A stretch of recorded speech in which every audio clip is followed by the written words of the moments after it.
బకాయి ఉన్న రూ.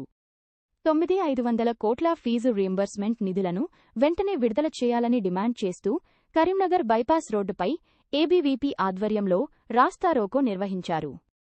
ఈ సందర్భంగా పోలీసులకు కార్యకర్తలకు మధ్య తోపులాట జరిగి ఉద్రిక్తత నెలకొంది.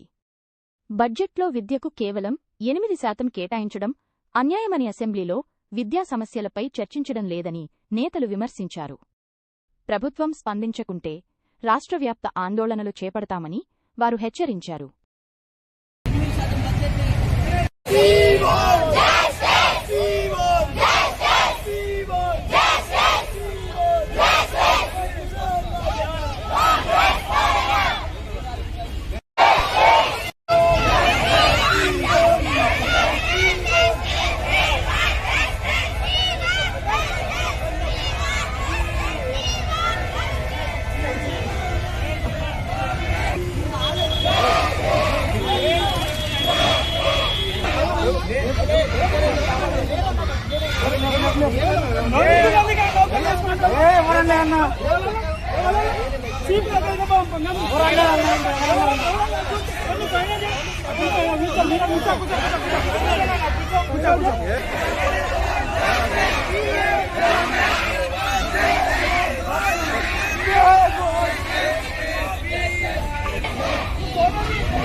మేము స్టూడెంట్లమే సార్